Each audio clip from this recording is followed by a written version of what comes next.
Alors, Bezrat Hashem, on reprend. On est dans les Tikkun Zohar. On est au début du folio 11a. Et on est dans cette notion de Brit Esh. Effectivement, la notion de Brit Esh, on était passé au Shem Shaddai, au nom Shaddai. Et le Shem Shaddai, effectivement, c'est un nom de protection.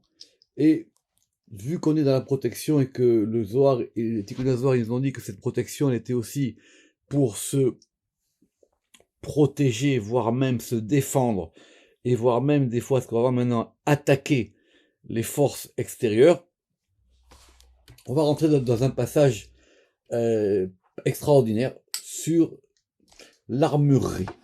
Pourquoi je dis l'armurerie? Parce qu'on va avoir des armes. Il y a aussi d'autres passages du Zohar qui font écho à ça.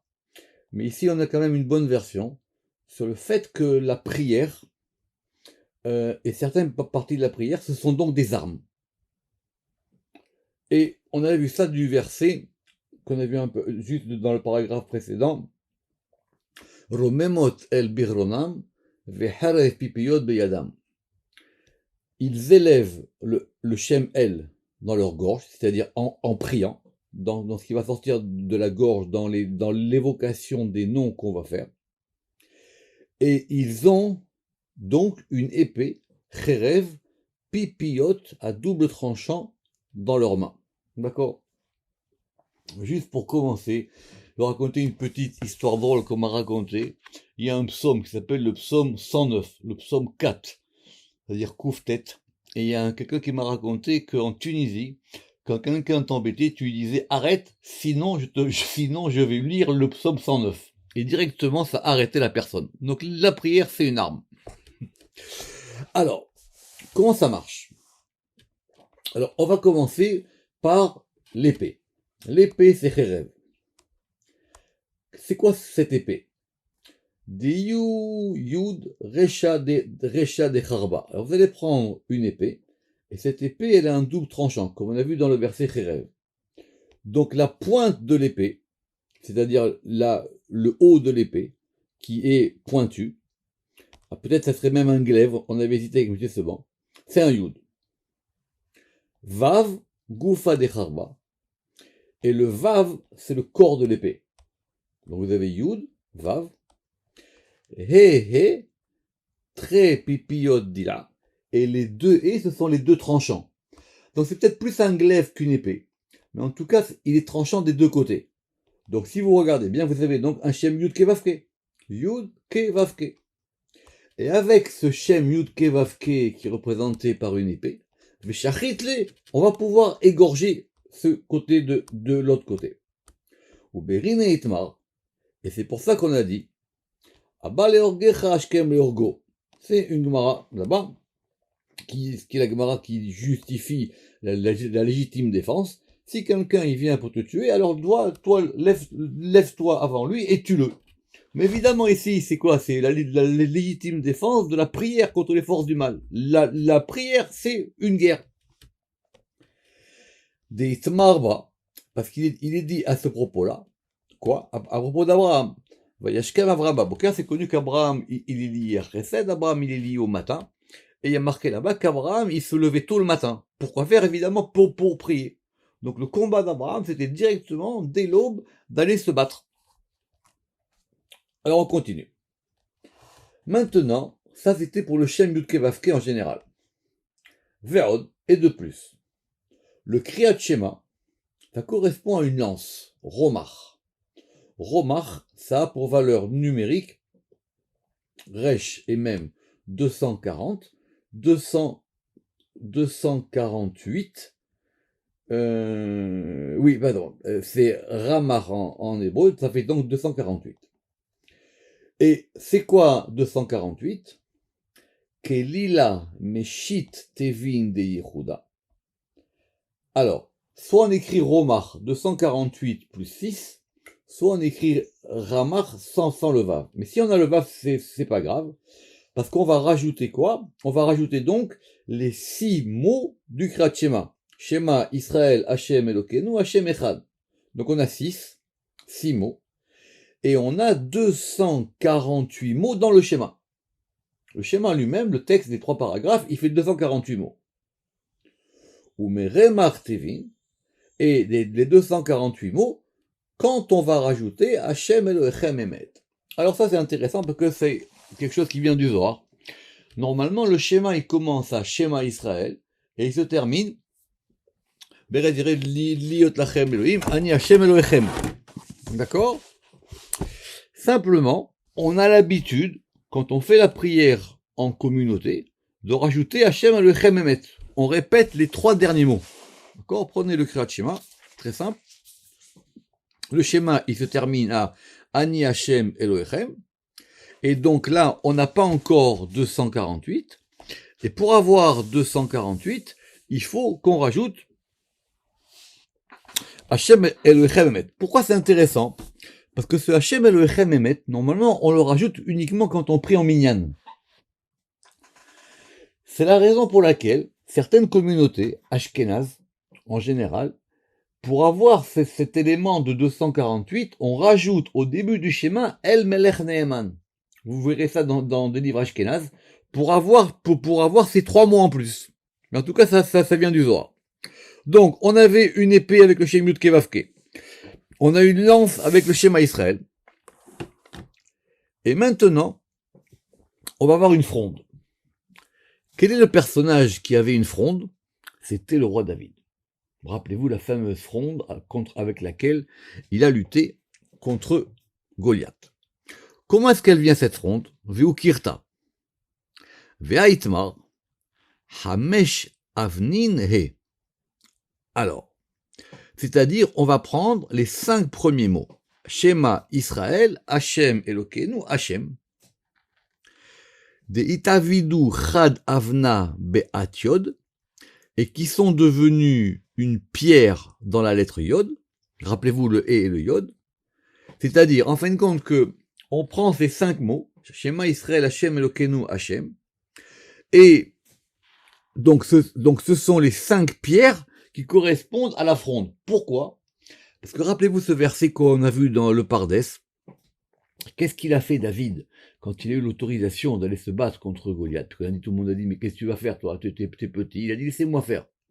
Et il y a marqué là-bas, si vous en souvenez, qu'il a été dans le fleuve et il a choisi des pierres lisses, c'est-à-dire c'est des pierres qui ont été frottées par l'eau. Rappelez-vous qu'on avait vu ça dans Even, dans le Erke Akinuim, et il les a mis dans sa besace. Pourquoi 5 et pas 6 et pas 7 et pas 8 et pas 9? Pourquoi ces pierres-là? C'était un saune. Donc maintenant il a pris ces 5 pierres pour faire un hé. Et la lance elle-même, apparemment, la fronde, vous savez que quand vous avez une fronde, ça fait comme une bourse, ça fait un yud. Donc en gros c'est yudke. Vous mettez un hé dans un yud. Vous voyez comment c'est une fronde ancienne. Vous avez une ficelle, et le bout de la fronde, c'est une espèce de poche, et dans laquelle on met les pierres. Donc David, il a mis 5 pierres, et pas 6, ni 4, ni 8. C'est ça le sod. Mais, et donc, avec la lecture du Kriyat Shema, qui correspond donc à ces 5 lettres, le Yud, justement, c'est peut-être la totalité, Vekatil be le Yetzerara, et avec ça, on va tuer le mauvais penchant. Mais alors maintenant, on a les 5, comme je vous ai dit, on a Shema Israël, Hashem Elokeinu. Apparemment ici, on veut pas du Echad. Et on fait ça, on le met dans le Yud. C'est quoi le Yud ici? On va relire. Vekatil be le Yetzerara, ou be'anatar ikirta.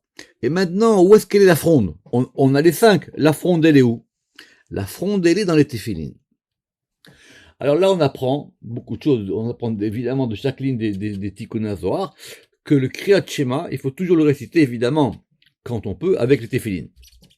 Ce qui n'est évidemment pas le cas du Kriyat Shema de la nuit, parce qu'on n'a pas le droit de mettre les téphilines la nuit, ni Shabbat, parce qu'évidemment, le Shabbat, il n'y a pas de téphilines. Mais on verra plus tard que celui qui fait Kriyat Shema sans les téphilines, c'est comme s'il fait quelque chose qui n'est pas bien, le Zohar, il va nous le dire.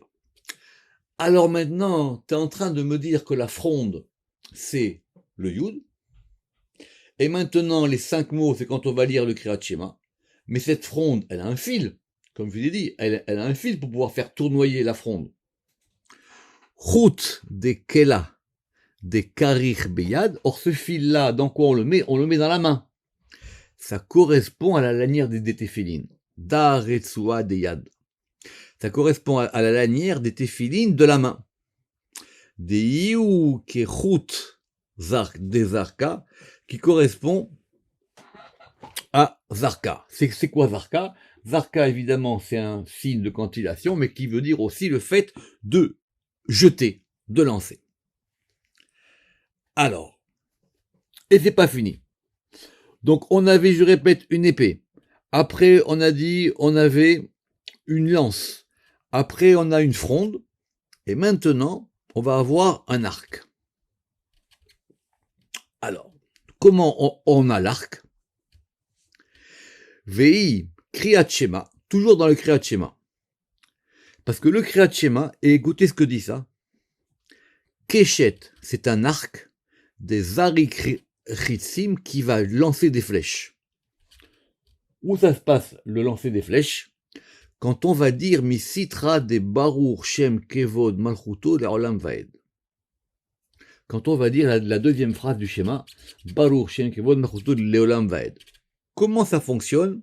C'est la note 45. Alors, Keshet, d'accord, c'est composé d'un kouf, d'un shin et d'un tav. Le kouf, c'est le kouf de Kriyat Shema et de Kriyat et avec la dernière mot. D'accord?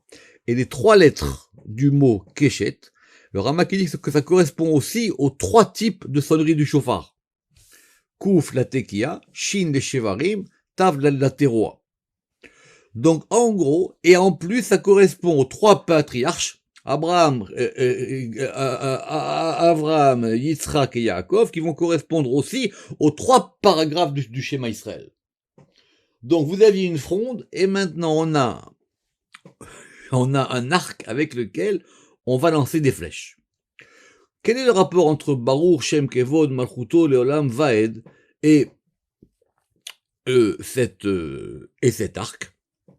Ou Brachot le Rosh Sadik, parce que on a dit que les bénédictions, elles sont sur la tête du juste, et ça c'est lié à Yesod.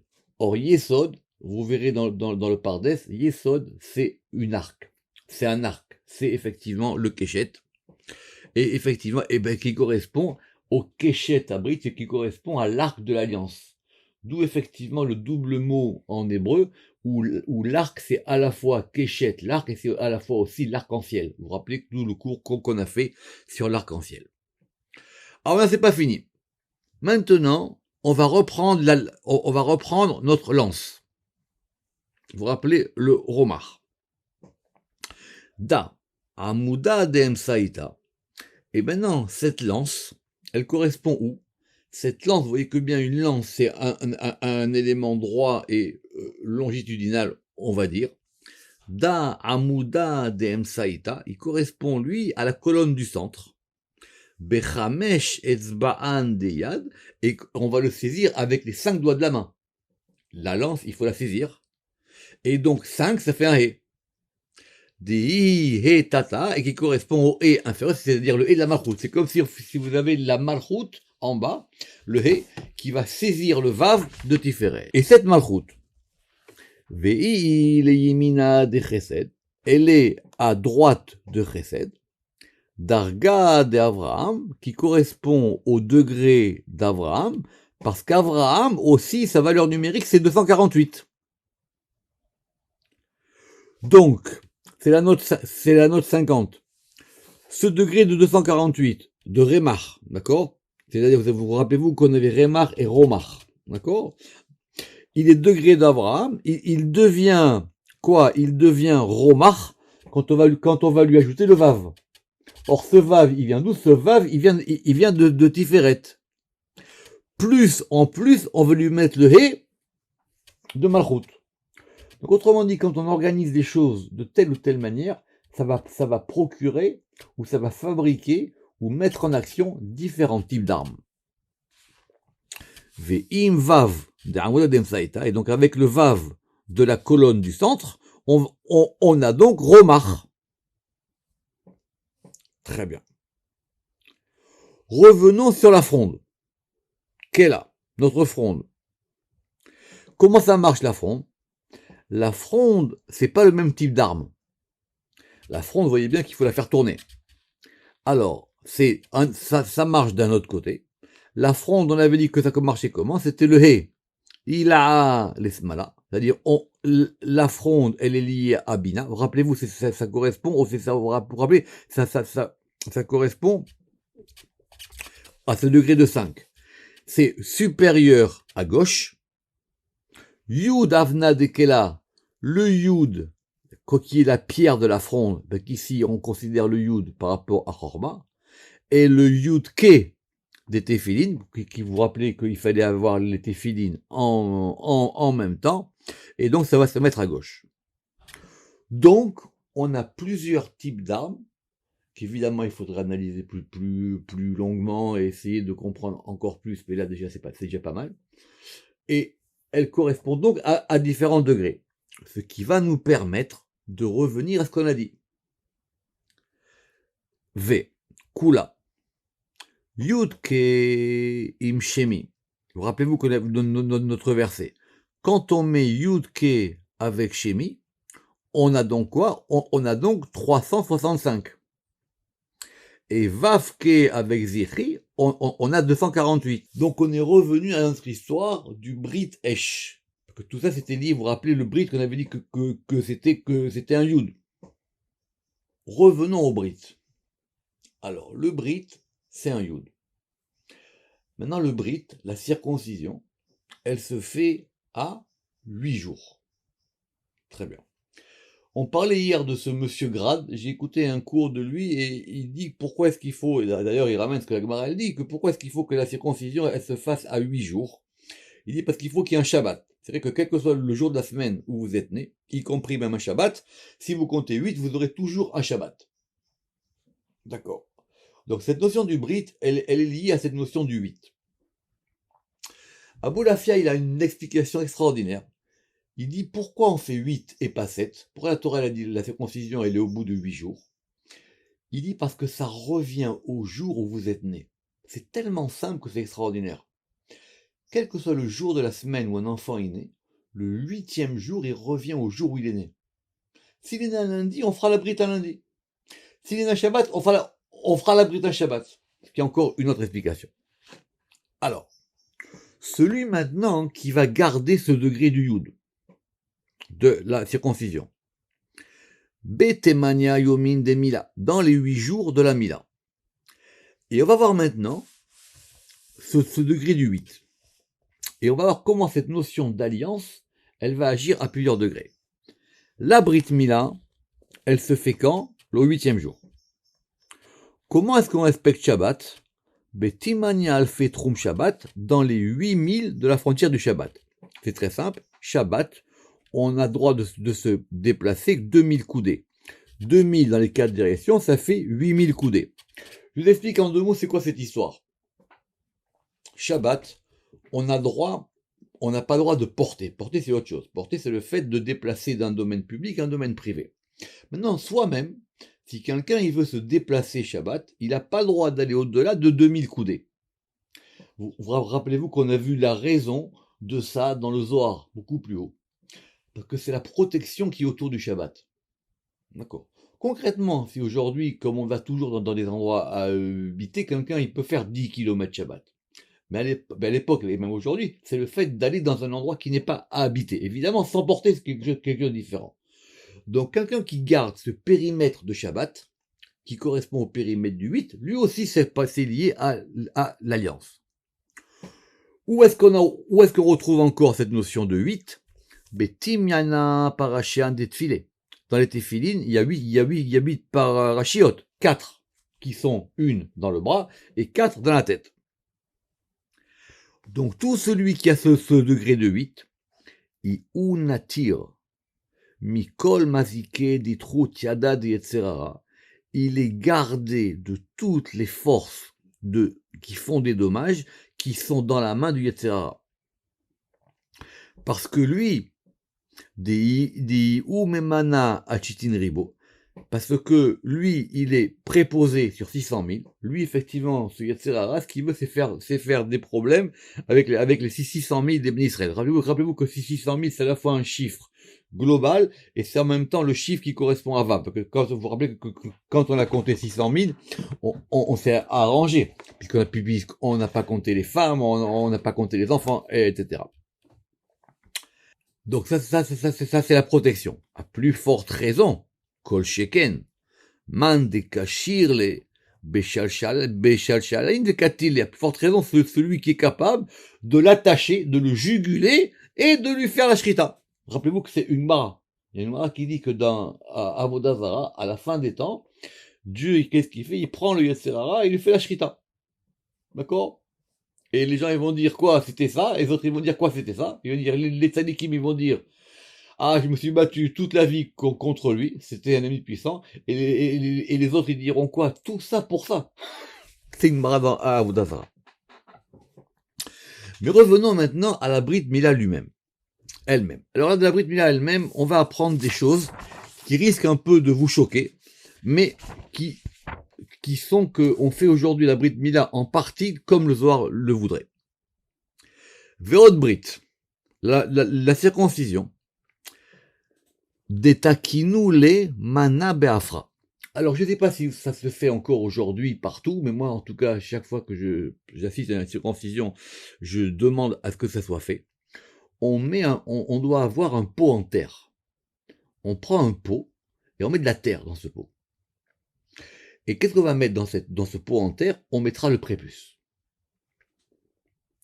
Ve'od. Brit detakinu la le mana de afra. C'est rapporté par le Shulchan Aruch d'ailleurs. Les shadiale be'afra pour pouvoir jeter le prépuce dans la poussière. Quelque part, normalement c'est bien aussi parce que on l'enterre. C'est quand même un morceau de membre d'un corps humain, donc on doit le jeter, on doit l'enterrer. Vedam de atifin mine, et le sang qu'on va faire couler lors de la circoncision, itachivle ke ilu avid leola, il correspond à un sacrifice. La circoncision, c'est comme un korban, et c'est un korban ola. Rappelez-vous ce qu'on a dit sur le ola dans le cours d'hier. Donc, comme il dit le Ramak, c'est comme s'il avait fait un korban, et de ce korban-là, et l'ustensile de ce pot en terre, il est considéré comme étant l'autel. C'est un korban en miniature. Donc, on a un misbeach. Ce misbeach ici, c'est misbeach Adama, vous vous rappelez, c'est marqué la Torah comme ça. Donc, on a Esod, et c'est là-dedans qu'on va mettre le prépuce. Vea ou afra. Les takna be misbah adama. Et donc maintenant, ce pot en terre, on met dedans de la poussière. Et ça va faire un misbah adama, ça va faire un autel de terre. Le dam du brit, évidemment, il va y avoir du sang. Keilu de vahale alvan, c'est comme si effectivement, il a fait un vrai sacrifice. Il y a eu du sang qui a été coulé. Ada odirtiv, comme il est écrit, Misbah Adamata, si c'est marqué dans la Torah que l'autel, il devait être fait en terre. Misbah Adamata Aseli. Donc, alors, Veshaziv le Be'aou Afra, Mechibut Akever. Celui qui fait ça, c'est une manière de plus d'être protégé et de ne pas avoir affaire à cette fameuse punition qui s'appelle le Chibut Akever, dont on a parlé la semaine dernière. J'ai fait une petite erreur la semaine dernière, c'est pas une Mishnah, ça s'appelle une Maseret, et c'est une Maseret qui s'appelle Maseret Chibut Akever. Elle existe, je peux vous l'envoyer, elle est en ligne, elle est imprimée dans certains livres, et elle est ramenée dans le Reshit Rochma, qui était fait par le Rav du Ramak, et là-bas aussi, il ramène cette Maseret Chibut Akever. Donc ça aussi, celui qui fait ça, lors de la Brit Mila, donc effectivement, quelque part, comme il a purifié son corps et qu'il a fait les choses dans l'ordre, ça le protégera après 120 ans de cette punition de la, on va dire, de la flagellation du corps. Et ça, c'était avec le korban. avec la poussière, ou bedam mila, et avec le sang de la mila, Shazivle mishritat malachamavet, il est égorgé lors de sa mort par un ange saint. Ou plutôt littéralement, il est sauvé de l'égorgement par l'ange de la mort. On va prendre un peu de temps, c'est marqué simplement que la mort, elle est considérée comme une shrita. Ça veut dire que Kadosh Baruch Hu, il vient, ou l'ange qui est préposé à ça, et il va reprendre l'âme. Alors, il y a plusieurs explications qui est expliquées dans le Zohar, qui donnent à des très belles drachotes. Il dit d'abord, ça dépend, parce que la shrita, c'est uniquement pour un animal terrestre. Les poissons, il n'y a pas de shrita sur les poissons. C'est pour ça qu'on dit que les tzadikim, ils ressemblent à des poissons, parce que quand ils meurent, c'est comme si on le sort de l'eau, et d'un coup, effectivement, on lui reprend l'âme, et ça passe pas par la shrita. Parce que la shrita, elle est faite par un ange particulier.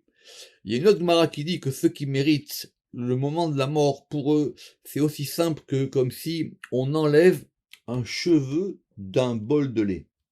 On enlève juste le cheveu et ça glisse comme ça. Donc voilà ici l'une des manières de faire ça. Alors maintenant, attention. Ça marche, mais pas dans tous les cas. Alors écoutez bien ce que le Tikkun Zohar vont vous dire et on pourra en discuter après.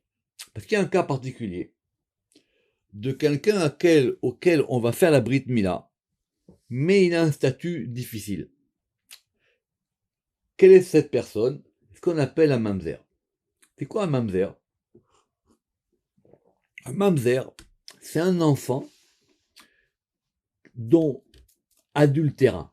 Ça veut dire que les parents ils sont mariés, mais l'enfant a un autre père. D'après la halakha, c'est uniquement s'il y a un mariage. S'il n'y a pas eu de mariage, c'est pas ça. C'est pour ça que c'est très compliqué cette notion de mamzer. Elle existe. On fait tout pour éviter, y compris on peut même des fois annuler le mariage. Mais quand ça arrive, ça arrive. Il y a beaucoup de textes de Zohar et évidemment de la Gemara qui vont parler de cette notion-là. Parce que cet enfant, il est juif à 100%. Il est juif à 100%. La Gemara, elle dira même qu'il vaut mieux un mamzer tamid racham qu'un kohen idiot. Mais, il a quelque part quelque chose en lui qui est pas bien. D'accord? Alors, ve'ima'u dekabil briti ou mamzer. Et si maintenant, et évidemment, on le circoncis. Donc si maintenant, celui qui va recevoir l'alliance, il est un mamzer, Aou afra takin lechiva, cette poussière, elle ne sert pas pour faire un sacrifice, comme on a dit, oh là, mais elle sert pour le serpent. Parce que, rappelez-vous que quelque part, c'est en sous-texte dans le Zohar, que de la même manière que le serpent, il a voulu s'immiscer dans le couple de Adam et Ève. Il a voulu rentrer dans cette histoire. Il y avait un couple, ils étaient mariés, et lui, il a voulu rentrer dedans. Cette notion de mamzer, ça ressemble un peu à ça. Il y a un couple, et il y a quelqu'un qui a voulu s'immiscer dans ce couple-là. Et du coup, l'enfant, son père n'est pas son père. Alors, Deitmarbe, et il était dit à ce propos, Venachash afar lachmo. Ah, là aussi, on a une poussière. Mais cette poussière-là, c'est la nourriture du serpent. Veiu minadama asher erera Hashem. Et effectivement, parce que c'est à ce propos-là que ça fait partie, vous savez, on a compté toutes les malédictions. Il y a eu, c'est expliqué pourquoi qu'il y a eu 39 malédictions. Il y en a eu 13 pour Adam, 13 pour Rava, et 13 pour la terre. Minadama asher erera Hashem. Deitmarba aura dama. C'est à ce propos-là qu'on a dit que la terre, elle est maudite. D'accord? Alors, est-ce que on le fait ou pas? Le Rama qui dit que dans ce cas-là, à ce moment-là, c'est pas la peine de faire cet élément de peau en terre dans ce cas particulier. Pourquoi? Parce qu'il y a un côté de la terre qui est arrangé et il y a un côté de la terre qui n'est pas à arranger. Pourquoi? Parce qu'il y a un côté de la terre dans lequel il était dit dans la Torah, tohu vavou, et la terre, elle était tohu et bohu.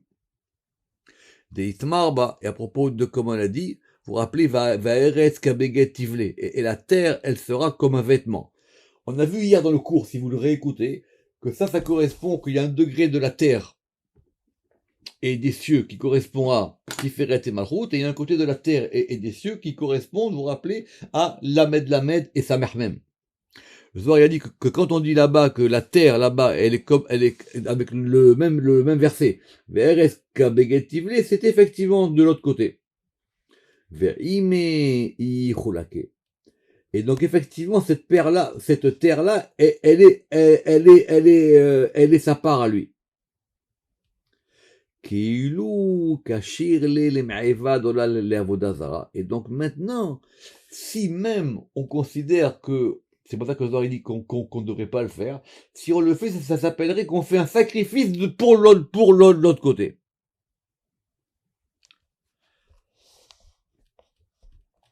Des Aouben, parce que cet enfant, Obat ou cette fille, effectivement ça peut être aussi une mamzeret. Inoun, Pesel ou Masecha, ils correspondent à ce degré des forces qu'on a dit, que Dieu il a dit, tu ne feras pas d'objets sculptés ou d'images taillées. Pesel ou Masecha. Ve'alda itmar, et c'est pour ça que c'est marqué, vous vous rappelez, dans Devarim, dans les, on va dire, les bénédictions. Arur ha'ish asher yaseh pesel ou Masecha v'toavat Hashem, moaseh yedei charash ve'sam baseter. Alors, rappelez-vous que c'est un sujet très important, c'est effectivement on va dire les bénédictions. Sur ça, il y a un grand Zohar dans le Zohar où on a demandé à Rabbi Shimon, on a dit mais on comprend pas, c'est quoi ces bénédictions, à quel point Dieu il est dur avec nous. Et Rabbi Shimon il a dit là-bas qu'il était dans la grotte, ils lui ont envoyé un émissaire avec un oiseau pour qu'il réponde à cette question. En tout cas, l'une là-bas de ces brachot, on va dire, c'est il y a marqué Aour Haïsh, malheur à l'homme, Asher Yaase Pesel ou Masecha, qui fera justement soit un objet sculpté, soit une image de fonte. To'avat Hashem, c'est quelque chose que Dieu il aime pas. Maase Yedei Charash, ouvrage de main d'artisan. Et il a marqué Vesam Baseter, et il l'a mis dans le secret. C'est-à-dire, ce sont des fautes qu'on fait qui sont secrètes. Veitmar, Vesam Baseter, et la Gemara là-bas, elle dit, ça veut dire quoi? Et il le mettra dans le secret. Besitro Shel Olam, ça correspond au secret du monde. Donc on voit ici que ça parle aussi de ce degré-là qu'on vient de dire. Et qu'est-ce qui est marqué là-bas? Ve'amar Olam Amen. Rappelez-vous que vous rappelez, il y avait deux montagnes. D'accord? Sur une montagne, il y avait les bénédictions, et de l'autre montagne, il y avait les autres bénédictions, et le peuple était au milieu, et il devait répondre Amen à chaque fois. Ve'amar Olam Amen. Et le peuple, il doit dire Amen. Pourquoi? Parce qu'effectivement, ce problème-là qu'on vient de citer de cet enfant-là, ça provient de la faute du premier serpent. Bar minahash akadmoniyu. Et à cause de cette faute-là, des gari mavet le Adam, et c'est lui qui a entraîné la mort pour Adam et pour sa femme et pour l'humanité entière. Et on a dit là-bas à propos du serpent qu'il était Arour. D'accord? Vous lirez la note 75 pour comprendre plus les détails. Revenons encore à la circoncision. Alors la circoncision, c'est un acte, on va dire, qu'on fait. On va donc couper la peau du prépuce et on va faire descendre ce qu'on appelle la péria. C'est pas qu'on retourne, c'est qu'on fait descendre la peau du prépuce pour que ce soit à découvert. Et cette chose-là qu'on a enlevée, ça s'appelle la orla. Cette chose-là qu'on a appelée, elle s'appelle la orla. Et effectivement, c'est elle qu'on va mettre dans la terre. Klipa de orla. Or, en fin de compte, quand on va faire sortir la partie du membre, on fait sortir un yud. C'est un yud qui sort. Il était recouvert, maintenant on le fait sortir. Alors, Klipa Deorla, et donc on a une écorce, nous on a enlevé cette écorce-là. Klipa Deorla, Dechasé al Yud, donc qui va recouvrir le Yud. Que le Yud, c'est expliqué dans la note 75. Itla tlat klipé, ke glide betsalim dalda. Elle a 3 écorces, cette clipa-là. C'est pour ça qu'il faut l'enlever. Alors évidemment, est-ce que ça correspond dans le derme, comment ça fonctionne, j'en sais pas. Mais, quelles sont ces 3 écorces? Ve'inun keklipin de goza, qui correspondent donc aux 3 écorces comme de la noix. Vous savez que la noix, il y avait, qu'est-ce qu'il y a dans la noix? Dans la noix, en fin de compte, il y a 3 pellicules. Vous avez d'abord la coque, vous avez d'abord une première et encore une deuxième. Le soir, il explique que de là, on apprend qu'il y a une première clipa qui est très très dure. Il y en a une deuxième, et la troisième, c'est quasiment une membrane qui est au-dessus de la noix. Et c'est pareil pour la Brit Mila. Et ça correspond à quoi? Des Maralai, ou justement ce degré qu'on veut enlever de ce mauvais côté de la terre, dont il est marqué dans la Torah, Ve'aretz hayta tohu va'chocher. Tohu, vohu, chocher. Tohu, dakaviaro, klipa, kadma, de goza. Le tohu, c'est la première écorce qui entoure la noix, et qui correspond à cette espèce de, ce qu'on appelle le Kav Yarok. Rappelez-vous, c'est cette fameuse ligne verte qui entoure le monde. Ça, c'est le Tohu. Vohu, c'est quoi Vohu? Alors, Vohu, c'est quoi? C'est ce qu'on appelle des Avanim Mefulamot. C'est marqué dans la Gemara là-bas, dans Chagiga. Daklipat inyana de goz caché keven. Et c'est la deuxième écorce de la noix qui est dure comme de la pierre.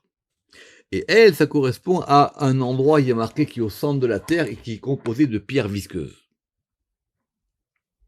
Vechocher, c'est klipatita, c'est la troisième écorce. Le Rama qui dit que c'est l'espace qui est entre la deuxième écorce et le fruit. Donc, il y a 3 degrés. Et ces 3 degrés, ils correspondent à ce qu'on doit essayer de réparer quand on fait la Brit Mila. On reprendra ça tranquillement la prochaine fois. Baruch Adonai Le'olam. Amen.